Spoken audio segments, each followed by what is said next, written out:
Let us get to the very last panel of the Gateway Conference 2022. Therefore, I welcome Jahed Momand to the stage. He will talk about ecological assets, the next frontier of DeFi in Cosmos. Welcome, Jahed.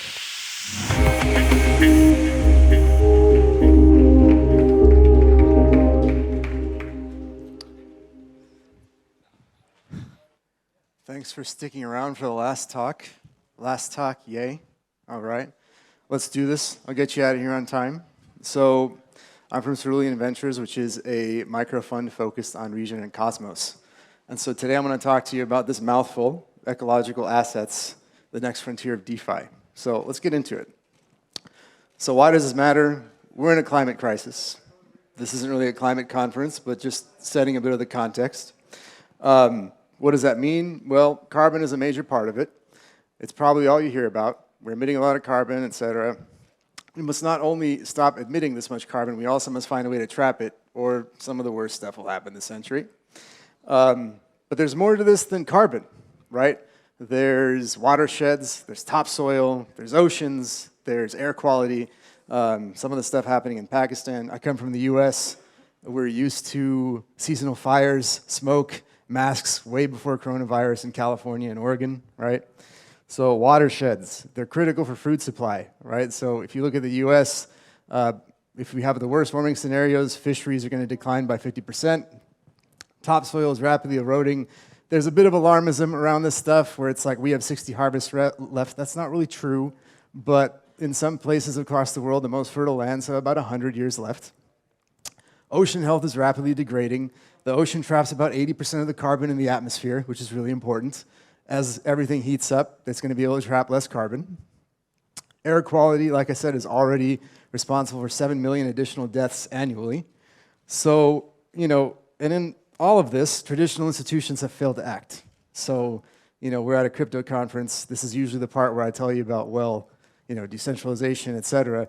We're going to get there. But basically, if you look at traditional institutions, they've had 26 years to actually get their butts in gear to begin to address this. And then if you start Googling some of this stuff, you see alarmism, like we have 10 years to save the planet. It's really more like we have 10 years to save ourselves. And if the centralized institutions have failed to act, it's really kind of up to us, and it always has been, right? So in addition to all of this, as a result of this, public trust has fallen, right? So like seasonally, across the last several decades, no one really trusts institutions to act anymore. So this all sounds pretty grim. Why has it been so difficult to act, right? Of course, incentives have a lot to do with it, right? So let's get into that. Like, what does that actually mean? Well, financial incentives are probably part of it, but not all of it. If you look at if you look at ecosystem services, the forest accounts for something like, this is according to economists, right? $4.7 trillion of economic input comes from the forest. That's stuff like sequestering carbon, producing clean air, all that kind of stuff. If you try to slap a dollar amount on it, this is what the economists think it is. If you look at the services of the ocean, right? Food, clean water, watersheds, all that, about 1.5 trillion. This third one, I don't mean to mislead you, but it's actually more of a cost. It's not a contribution, but essentially something like air pollution to the US and EU economies costs about $1.1 trillion per year. And then if you look at the total value of ecosystem services, the inputs that go into the economy for everything we produce, it's about anywhere in the range of 16 to 54 trillion. So it's not necessarily that money is the problem, but at the same time, these are really complex things, ecosystems. Trying to deconvolute them to see what we can actually build out of that is pretty difficult. So one of the things is that it's actually pretty hard to measure what's happening in an ecosystem, right? There are lots of technologies for this stuff, but they lead to things like double counting, other things you might be familiar with here, right? So if I am sitting in a project in Indonesia and I'm trying to build, maybe I'm trying to keep a peat bog in a place where it's sequestering a ton of carbon, and I measure that and I'm trying to compare that against a carbon asset from a farm project in Australia, it's actually pretty hard to compare those things and hard to measure their impact in the same way. They're not fungible, right? And so what's hard to measure opens itself up to gaming in some ways, right? The folks who are doing this stuff, they're not bad people. They're just responding to the incentives in front of them, right? What's hard to measure is actually pretty hard to price as well, right? These are actually, when you think about the liquidity in the crypto markets, these are mostly illiquid assets, right? There's not like, other than carbon credits and a few other things, there's not a lot of liquidity here, so it's actually hard for price discovery. And then couple that all together, and it's pretty hard to verify impact, right? So if you are a person who's trying to trap carbon with your land, it's very easy for you to say, hey, I could just cut down these trees and sell them for timber. Not a problem, someone will pay me for that.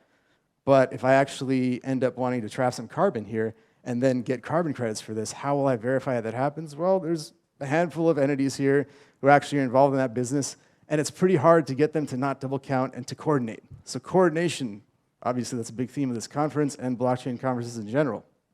So just to recap, difficulty measuring, illiquid assets, middlemen, coordination failures. Some of this should sound familiar, right? It's not necessarily that blockchains are a totalizing solution for everything, but there are some features here that we can work with, right?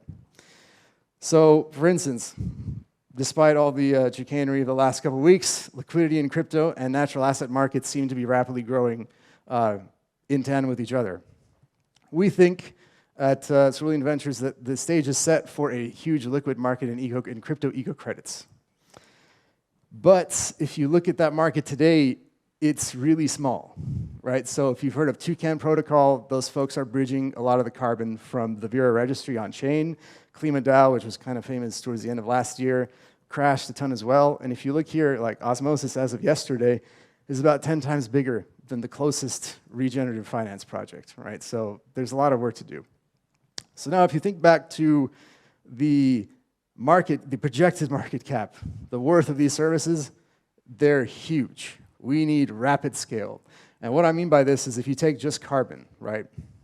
It's projected that by 2030, we'll need to regenerate something like, sorry, I misspoke. We need something like 10 gigatons of carbon credits produced to have a flourishing market by 2030 for us to avoid the worst scenarios of climate change. And that would require reforesting an area about 35 times the size of the UK. So that's just something that is out of the hands of a handful of institutions that honestly, if you look at Vera, they have like 30 employees, right? That's going to be, it's a pretty tall ask for a small organization. So we need scale, and we actually have a use case for decentralization. And we need to bring these things on chain, right? So why on-chain assets? I'll cover a couple of these. I think some of them are pretty straightforward, but basically, I mentioned earlier that it's hard to compare carbon assets from one part of the world to another. Methodologies are different, ecologies are different. So being able to capture some of that uniqueness as an NFT perhaps is one way to do this. Instant access to global markets. The voluntary carbon market is not a super liquid global market, right? And there's an opportunity there for us to create that market. Now, if you actually then look at natural capital assets, right? If you're thinking of tokenizing some of these natural assets, you could begin to use them as collateral in DeFi markets, right? You could actually lend in the future to bring a carbon project to life today. Instead of cutting down some trees, you could actually use that future worth of those credits to do something today, right? That's a potential use in the IBC economy. And then I mentioned verification a little bit, right? There are, as of yet, non-existent oracles that you could actually use to look at some of the methodologies we've developed in the last 15 to 20 years to say, hey, you know, take kind of, I came from Barcelona, right? So that's where I live. When I open up my phone, most days during the week, it says unhealthy. The air quality is terrible, right? So that's because cars are driving into the city. Now, if you wanted to say, hey, what if in a 20-block radius, we wanted to make an area where it's actually difficult for cars to come in and out, and then we would want to incentivize bikes or micro-mobility to come in and take its place. You need a way to verify that change in ecological state. And we have the technology to do that. There's sensors, there's satellite imagery, there's a number of other things that you could put into play here. But you then run into the same verification problem. But if you can actually build smart contracts on some of those sensors, then you actually open up a design space where we could begin to play with some of these things and see how can we regenerate the air quality in cities, right? And of course, the last thing, there's a real use case for decentralization here, right? Like, if you look at the total land mass on Earth, indigenous land stewards, farming projects, there's no way that we'll be able to get everyone on the same page for global coordination in a centralized way through a handful, 4 entities, right? So this is why we think that Cosmos and Region are a great place to build this movement, right? I've been folks have been beating these three things to death. I'll cover them quickly, but basically, the idea would be that with the sovereignty inherent to Cosmos, you could potentially make the complexity of an ecosystem legible as a sovereign app chain. And with that, you then have the patterns, the software patterns inherent to IBC and the Cosmos SDK to enable the transfer and trade of natural capital assets between these app chains. And then lastly, with composability, this would kind of be the dream, and honestly, it's kind of a far-off technocratic dream. It's maybe not possible, but it's probably worth experimenting with. This idea of ecological composability between all facets of these complex systems. So what does all that mean? Well, I kind of walked through this contrived example of smart contracts, but once you actually have sovereign chains and composability, you could build things on top of these that don't exist yet today, and I'll touch on some of those things at the end. And then lastly, kind of a pitch for Cosmos. I hope some developers are left in the room, right? But this was supposed to say 2023, but it's okay. I'm sure we're going to come back from the events of last week. But I still think it is the year of DeFi and Cosmos with interchain accounts coming online. What we're actually doing, and shout out to Billy Rennekamp here if he's still here. Thanks for kind of telling everybody what's possible with interchain accounts. One of those things, the very first use case that he talked about today, was if you're a sovereign app chain with interchain accounts, you can on regen access carbon credit supply and offset your own transactions just with interchain accounts, right? So that's pretty powerful. EVM liquidity. If you look across the EVM ecosystem with things like Celo and Polygon, they're quickly becoming kind of the center of gravity around a lot of what's happening with refi projects. But in Cosmos, I personally am pretty agnostic on this type of stuff. I'm not going to tell you to, if you're building somewhere and you already have traction, we don't really care if it's an EVM. It's fine, because I think within the next year or two, you're going to see a lot of that liquidity you're going to be able to access it on Cosmos. And lastly, with IBC, there's ICF and some amazing teams I can't name here who are going to make all of this really more of a reality in the coming years.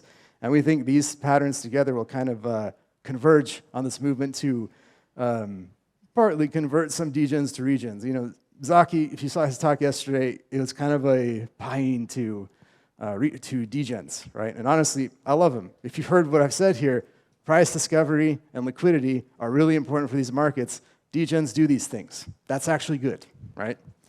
And luckily, some of this stuff is not imaginary. It's already happening, right? So one example, the regen network is bringing NCTs from Toucan protocol into the IBC economy. This is a three-step process.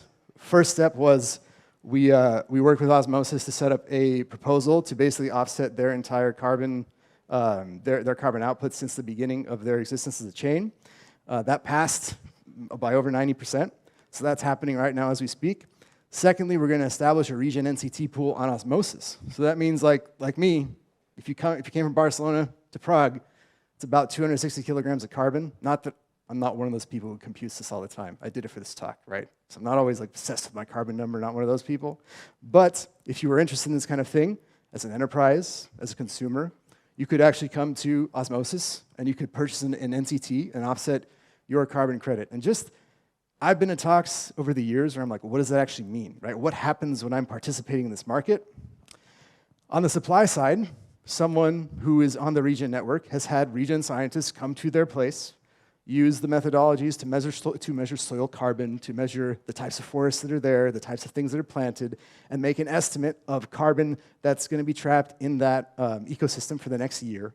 They go and validate those measurements, then they generate a credit tied to the carbon market's price for that carbon. So when you come up there and say, hey, I'm going to buy this, you are literally financing that person because that person's tract of land has been turned to a credit. When you pay, they claim that credit, and you get to offset your carbon. That's how the carbon market works, just in simple terms, right? Because I know I was very confused by it when I first saw it. So why does this matter? Well, we've kind of shown that we can establish a bottom-up market for ecological regeneration in Cosmos, right? And if you think back to the scale problem, this is really important. It's really important in the next 8 years, this century, for us to do this, because I personally don't think that it's going to happen at the nation-state level of coordination. I mean, I hope it does, right? But so far, it's not looking that good. And then if we look at the way these things are set up as protocol and incentives on regen, that's going to give us an opportunity to use some of the revenue generated from these things to produce things that we don't yet have. Things like, this is why we need your help when you think about building blocks. We don't have monitoring, reporting, and verification technologies that are decentralized. We do have some people working on carbon futures markets, but that's, by no means is that set. Decentralized oracles, there's Band Protocol, there's how many other, there's Odin, there's a couple of folks who are building oracles in Cosmos. We'd love to, help out there. Eco-credit futures modeling, there's some folks in our portfolio who are working on this, but by all means, we need more people working on this. So basically, if you're looking at, DeFi and you're like, oh, I want to build something there, it looks like, when token go up, I'm trying to tell you that there's a $16 to $54 trillion market of tokens that has not been tokened yet. So pay attention. And then quickly, some conclusions. Basically, we are in a climate emergency, depending on who you ask. In America, depending on who you ask especially. DeFi and Cosmos, I still think we're super bullish on that. There's a lot of infrastructure that when compared to other chains that we still need to build this year and next year and in the coming years. There are ecological state innovations already happening here, right, within Regen Network and outside of it that we can take advantage of. And we think that all these things will kind of come together for a movement that will take degens to regens. And not all of them, of course. We still, I'm not trying to convert all of you, just trying to call your attention to some things, right? So that's it. I'm about 30 seconds over, but we'll see if anyone has questions. And thanks for your time. Thank you, Jahed. And yes, we have time for one last question. So the last question of this event is your question, so what an honor. So what do you think about ClimaDAO and Token Protocol? Why ClimaDAO crashed so hard because of crazy API pre-sale? What do you think? Oh, man. People are calling them out, and now I have to call them out. No, I'm not gonna do it too much. But why did it crash? There are some folks who've been involved in Klima across the Cosmos, since the beginning. And what I think, it's more important to call the fact what we learned from Klima, right? So if you're not familiar with Klima, right, they kind of came, their DAO came online last year, their token came out, it got as high as $4,000, then it crashed down to about 16, where it is today. One of the things that I learned from that, which is important, is one of the things they're trying to prove out is, hey, there are really, really cheap sub $1 and $1 credits left out there in the carbon market, and our hypothesis is that, in the compulsory carbon markets, people are not acting on this because, it's only $1 per ton, we can act on it forever, that price is not going to go up. So a lot of what Klima was thinking was, hey, what if we went out there and bought every single $1 carbon credit that we can with the treasury, lock it up, and apply an API incentive for you to put your money in and help us purchase them, right? Well, what do we learn from that is that the carbon markets and the carbon pools are really low quality, poorly verified, and no one has checked in on those projects forever. They're not actually worth that much. Like one of them in particular was this hydroelectric plant in China that no one has checked on in 8 years. So no one has any idea if they've actually done any of the things they said they would do. And so naturally, you're holding this bucket of really poor assets, poorly verified assets, and no market making happened as a result of that, right? No one panicked and said, oh shit, we got to go and buy $2, $3, $5 carbon credits. So that's just how this kind of works, and the price crashed, right? That's one reason. I'm not an expert on all market making, but that's one learning I took away from it. And that's, it's good. I'm sorry Klima had to learn it with their market cap, but it's an important thing for us to learn. Thank you, Jahed.